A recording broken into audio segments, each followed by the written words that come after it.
사랑하는 믿음의 형제자매 여러분, 평안하셨습니까? 혼탁한 세상 속에서도 변함없는 진리의 말씀으로 우리를 붙드시는 하나님의 은혜가 여러분의 삶에 가득하기를 소망합니다. 오늘 말씀을 듣기 전에 잠시 하나님의 은혜를 나누는 마음으로 구독과 좋아요를 눌러주시면 이 귀한 메시지가 더 많은 영혼에게 닿는 축복의 통로가 될 것입니다.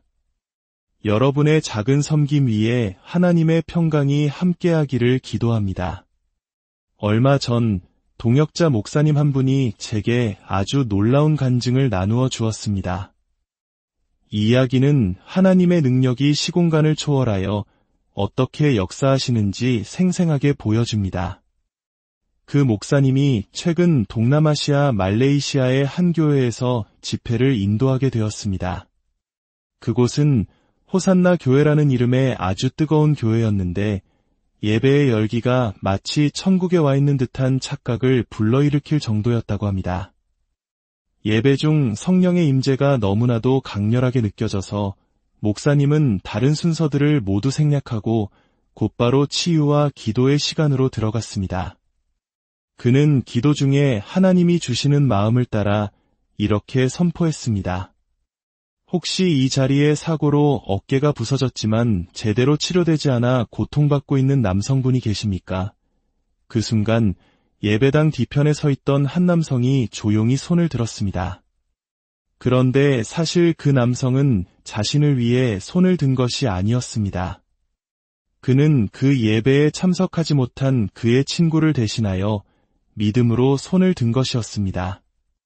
그의 친구는 몇 달 전 끔찍한 자동차 사고를 당했습니다.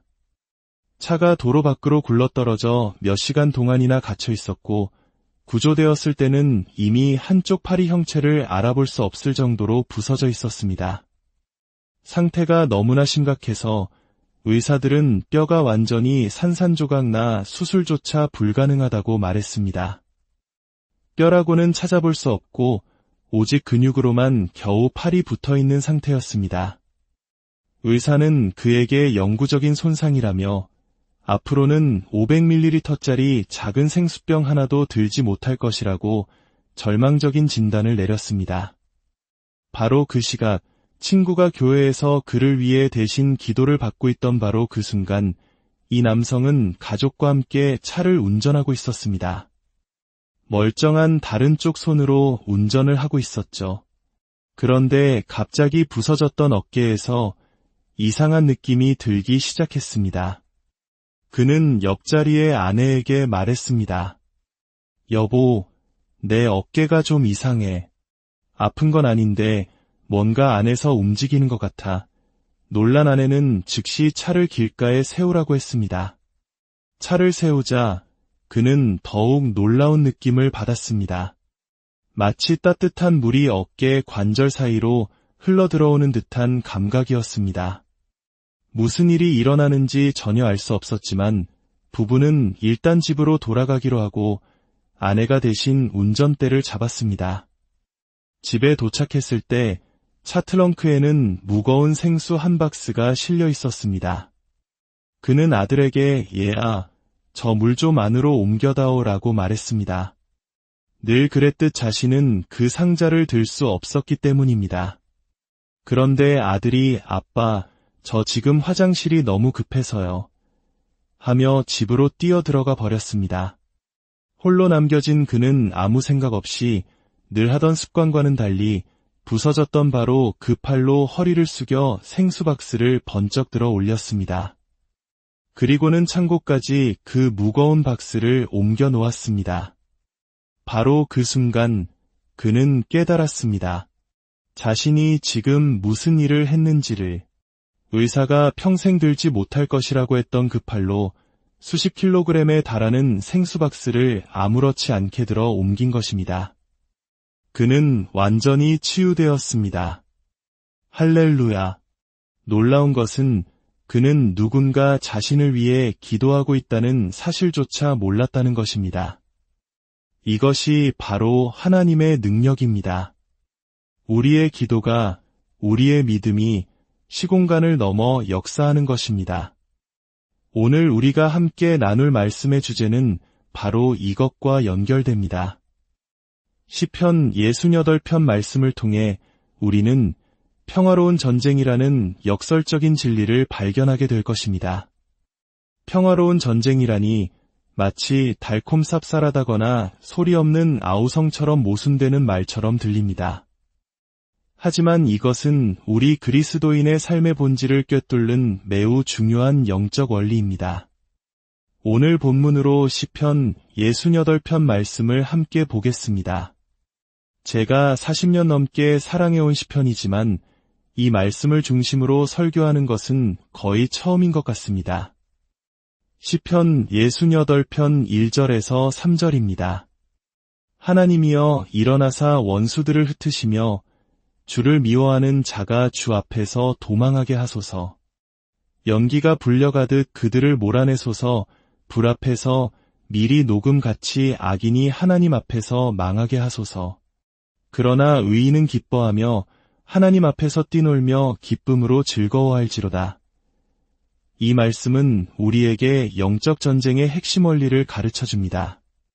구약시대의 원수는 이스라엘을 둘러싼 이방 민족, 즉 눈에 보이는 적들이었습니다. 그러나 신약시대를 살아가는 우리에게 이 말씀은 새로운 의미로 다가옵니다. 성경은 우리의 싸움이 혈과 육에 대한 것이 아니요 하늘에 있는 악한 영들에 대한 것이라고 분명히 말합니다. 즉, 우리의 전쟁은 사람과의 싸움이 아닌 영적인 전쟁입니다. 본문은 하나님이 일어나실 때 원수가 흩어진다고 말합니다. 그렇다면 하나님은 언제 일어나실까요? 이스라엘 백성이 언약궤를 메고 행진할 때 모세는 하나님이여 일어나소서 라고 외쳤습니다. 그때 하나님의 임재가 그들 위에 나타나고 원수들은 흩어졌습니다. 그리고 오늘날 이 원리는 바로 우리와 당신이 하나님께 감사와 찬양을 드릴 때 동일하게 적용됩니다. 이것은 복음의 가장 단순한 진리 중 하나이지만 실천하기는 가장 어려운 진리이기도 합니다. 왜냐하면 가장 의미 있는 감사는 우리의 생각이 온통 문제로 가득 차 있을 때 드리는 감사이기 때문입니다. 가장 의미 있는 기쁨의 찬양은 우리 마음의 기쁨이라고는 찾아볼 수 없을 때 드리는 찬양이기 때문입니다. 가장 어려운 순간에 드리는 우리의 찬양과 감사는 우리의 마음을 훈련시켜 하나님을 인식하고 그분께 반응하게 만듭니다. 성경에서 천국의 문이 진주로 만들어졌다고 묘사하는 이유가 여기에 있습니다. 진주는 조개가 겪는 고통과 상처 속에서 만들어집니다. 마찬가지로 우리의 삶에 찾아오는 고통과 실망, 어려움 속에서 하나님께 찬양을 드릴 때 우리는 천국의 문으로 들어가는 영적 진주를 만들어내는 것입니다. 사도 바울은 골로새서 3장에서 위의 것을 찾고 땅의 것을 생각하지 말라고 권면합니다. 보이지 않는 영적 세계는 영원하고 보이는 세상은 잠시 있다 사라지는 것입니다. 더 위대한 실제는 보이지 않는 세계에 있습니다. 그러나 육신에 속한 그리스도인은 눈에 보이는 것, 자신의 감정, 자신의 생각에 의지하여 살아갑니다. 용서받았다는 느낌이 들지 않으니 나는 용서받지 못한 거야. 치유되었다는 느낌이 없으니 나는 여전히 아픈 거야. 이렇게 자신의 오감과 환경에 의지해 살아가는 신앙은 항상 구조가 필요한 연약한 신앙일 수밖에 없습니다. 구약시대의 이 찬양의 원리가 어떻게 전쟁을 승리로 이끌었는지 보여주는 놀라운 사건이 역대하 20장에 기록되어 있습니다. 여호사밧 왕 시절 유다를 멸망시키기 위해 세계의 적대국 연합군이 어마어마한 규모로 쳐들어왔습니다. 절체절명의 위기 앞에서 여호사밧은 하나님께 얼굴을 향하여 기도했습니다. 그러자 하나님께서는 그에게 매우 구체적인 전략을 주셨습니다. 그것은 바로 군대의 맨 앞에 찬양대를 세우라는 것이었습니다. 상상해 보십시오. 당신이 칼과 창으로 무장한 군인인데 적군은 아군보다 20배는 많습니다. 그런데 왕의 명령은 무장도 하지 않은 성가대원들을 군대의 맨 앞에 세우라는 것입니다. 얼마나 황당하게 들렸을까요? 기타를 치는 찬양대원은 칼을 든 군인보다 훨씬 더 두려웠을 것입니다. 그러나 여호사밧과 백성들은 순종했습니다. 찬양대는 거룩한 예복을 입고 군대 앞에서 행진하며 이렇게 노래했습니다. 여호와께 감사하세. 그의 인자하심이 영원하미로다. 놀라운 일이 벌어졌습니다. 성경은 그 노래와 찬송이 시작될 때에 여호와께서 복병을 두어 유다를 치러 온 암몬 자손과 모압과 세일산 주민들을 치게 하심으로 그들이 패하였으니 라고 기록합니다. 찬양대가 노래를 시작하자 하나님께서 직접 개입하셔서 적군들이 자기들끼리 서로 치고 죽이게 만드셨습니다.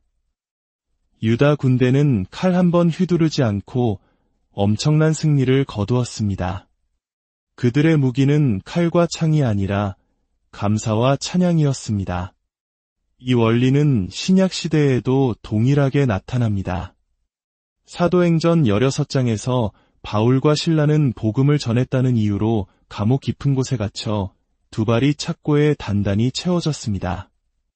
칠흑 같은 어둠과 절망 속에서 한밤중에 그들이 선택한 것은 원망이 아니었습니다. 그들은 기도하고 하나님을 찬송하기 시작했습니다. 다른 죄수들이 그 찬송 소리를 듣고 있었습니다. 바로 그때 갑자기 큰 지진이 나서 옥터가 움직이고 곧 문이 다 열리며 모든 사람의 매인 것이 다 벗어졌습니다. 지진이 감옥 문을 열 수는 있겠지만 어떻게 사람마다 채워져 있던 착고와 쇠사슬의 자물쇠까지 정확하게 풀어줄 수 있었을까요? 이것은 단순한 자연 현상이 아니었습니다.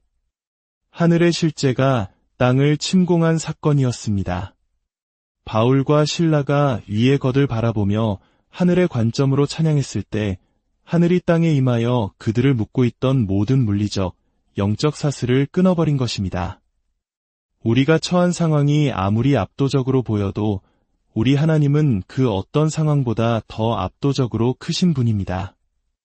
우리가 그 하늘의 실제에 우리의 마음을 맞출 때 하늘은 말 그대로 이 땅을 침공하여 우리의 환경과 상황을 바꾸기 시작합니다. 이사야 30장은 이 영적 원리를 더욱 놀랍게 묘사합니다. 여호와께서 정하신 몽둥이를 아수르 위에 더하실 때마다 소고와 수금으로 맞출 것이며 그는 전쟁 때에 팔을 들어 그들을 치시리라. 이 말씀은 우리의 찬양이 단순히 아름다운 음악이 아님을 보여줍니다. 우리가 기타를 연주하고 목소리를 높여 찬양하고 바이올린을 켤 때 그 모든 악기는 영적 세계에서 어둠의 권세를 파괴하는 강력한 무기가 됩니다. 천국은 어떤 곳일까요? 그곳은 하나님의 사랑과 영광, 그리고 끊임없는 찬양으로 가득한 곳입니다.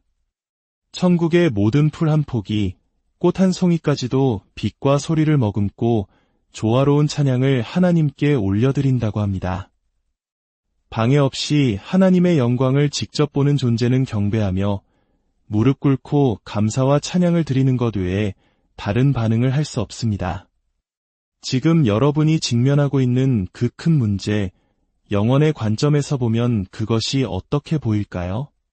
여전히 그 크기에 압도당할까요? 아니면 그 문제를 당신의 발 아래 두신 하나님의 위대하심을 보게 될까요? 천국에서는 우리가 지금 씨름하는 모든 문제가 사실은 하나님의 주권 아래 완벽하게 통제되고 있었음을 보게 될 것입니다. 문제는 우리가 하나님의 위대하심을 의심하는 것이 아닙니다. 문제는 그 위대하신 하나님이 나를 위해 일하신다는 사실을 온전히 믿지 못하는 것입니다. 위의 것에 마음을 두라는 것은 우리의 삶과 목적에 대한 모든 열등한 관점을 치유하는 하늘의 실제로부터 힘을 길어오라는 명령입니다. 저는 제 삶에서 어떤 문제도 하나님에 대한 저의 인식보다 더 커지지 않도록 살려고 노력합니다. 만약 제가 직면한 문제가 제 생각 속에서 하나님보다 더 커지는 순간 저는 그 문제에 반응하기 시작하고 그 문제가 저의 생각과 행동을 지배하도록 허용하게 됩니다. 불안은 문제라는 거짓된 음식을 먹을 때 찾아옵니다. 제가 불안을 느낀다면 그것은 제가 엉뚱한 식사를 하고 있다는 신호일 뿐입니다. 시편 149편은 말합니다. 그들의 입에는 하나님에 대한 찬양이 있고 그들의 손에는 두 날 가진 칼이 있도다. 이것으로 문나라에 보수하며 민족들을 벌하며 이 말씀은 우리가 전쟁을 위해 창조되었음을 보여줍니다. 그러나 그것은 평화로운 전쟁입니다. 왜냐하면 우리가 여기서 하나님을 즐거워하고 그분의 선하심과 신실하심을 노래하고 그분의 사랑에 감사하는 동안 그 평화로운 행위를 통해 하나님께서 나를 대신하여 원수의 배후를 치고 계시기 때문입니다. 더 놀라운 것은 하나님은 돌아와서 우리에게 너는 참으로 강력한 용사로구나 라고 말씀하신다는 것입니다. 우리는 그저 하나님을 사랑하고 그분과의 교제를 즐겼을 뿐인데 말입니다. 사랑하는 성도 여러분, 하나님을 사랑하고 그분께 우리의 마음을 표현하는 것이 우리가 가진 가장 강력한 무기 중 하나입니다. 저는 원수를 쫓아내기 위한 수단으로 하나님을 찬양하고 싶지는 않습니다. 저는 오직 그분이 찬양받기에 합당하시기 때문에 그분을 예배하고 싶습니다. 원수에게 의식을 집중하고 싶지 않습니다. 물론 우리는 원수의 계략에 무지해서는 안 됩니다. 빛이 비치면 어둠이 물러가는 것은 당연한 결과입니다. 찬양은 실제로 우리를 자유롭게 합니다. 그러나 저는 원수가 도망가는 모습을 보기보다 나의 찬양을 받으시고 기뻐하시는 아버지의 미소를 보고 싶습니다. 지금 여러분이 직면하고 있는 그 문제들, 영혼 속에서는 그것들이 모두 하나님의 은혜에 대한 간증이 되어 감사로 바뀔 것이라면 우리는 지금 여기서 미리 감사를 드릴 수 있지 않겠습니까? 이것이 믿음입니다. 우리는 느낌으로 사는 자들이 아니라 믿음으로 사는 자들입니다. 고개를 숙이고 주님은 존귀하십니다. 저는 그렇지 못하지만요 라고 노래할 수도 있습니다. 그러나 고통 속에서 기뻐하고 혼란 속에서 감사하는 것은 훨씬 더 큰 믿음을 요구합니다. 그 믿음의 근육은 순종을 통해 단련됩니다. 우리는 불가능한 것을 믿는 자들로 하늘과 땅과 지옥에 알려진 존재들입니다. 그렇다면 내가 이해할 수 없고 고칠 수 없고 통제할 수 없는 내 작은 세상의 일들 위로 날아올라 땅을 향해 하늘의 실제로부터 살아가는 것이 중요합니다. 찬양은 저를 그분의 성품에 연결되게 하고 그분의 임재에 집중하게 하며 가장 중요한 것에 헌신하게 합니다. 지금 이 시련의 순간에도 하나님은 영원 전부터 그러셨던 것처럼 선하시며 예수님의 부활 때처럼 신실하시며 성경의 모든 기적의 이야기처럼 능력이 있으십니다. 우리는 해결할 수 없는 문제의 그림자 아래에서 살 것인지 아니면 그분의 위대함을 선포하는 살아있는 악기로서 우리의 부르심과 운명 속에서 일어설 것인지를 선택해야 합니다. 하나님, 당신은 완벽하십니다. 당신은 놀라우십니다. 당신은 최고의 아버지이십니다. 당신 같은 분은 없습니다. 우리가 이렇게 일어나 그분께 찬양을 드릴 때 원수는 그것을 견디지 못하고 떠나갑니다. 하나님께서 우리에게 다시 한번 이 은혜를 부어주시기를 기도합니다. 우리의 환경이나 망가져 보이는 것들에 의해 정의되지 않고 오히려 그 모든 것을 딛고 일어나 하나님께 영광과 존귀와 찬양을 드리는 더 큰 권세로 나아가도록 우리를 도우시길 기도합니다. 시편 68편은 하나님께서 그의 백성이 피곤할 때 단비를 내려 새롭게 하신다고 말합니다. 여러분은 결코 비를 맞기에 너무 지칠 수 없습니다. 주님은 언제나 여러분을 새롭게 할 준비가 되어 있으십니다. 주님, 이 교회의 가족 위에 그리고 이 말씀을 듣는 모든 심령 위에 심오한 회복과 새롭게 하심이 있기를 기도합니다. 그리하여 우리가 속한 도시와 이 나라가 주님의 임재로 새로워지게 하옵소서. 여러분이 각자의 집에서, 아파트에서, 여러분이 사는 그곳에서 예배자가 될 때 그 영향력이 주변에 실제하는 현실이 된다는 것을 기억하십시오. 여러분의 찬양은 영적인 대기를 바꿉니다. 주님, 이 말씀을 듣는 모든 이들의 마음을 만져주시고 어떤 상황 속에서도 찬양의 능력을 통해 승리하는 평화로운 전쟁의 용사들로 세워주시옵소서. 주 예수 그리스도의 은혜와 하나님의 무한하신 사랑과 성령의 교통하심이 이 말씀을 듣는 모든 분들 위해 그리고 여러분의 가정과 삶의 모든 영역 위에 이제로부터 영원까지 함께 하시기를 간절히 축원합니다.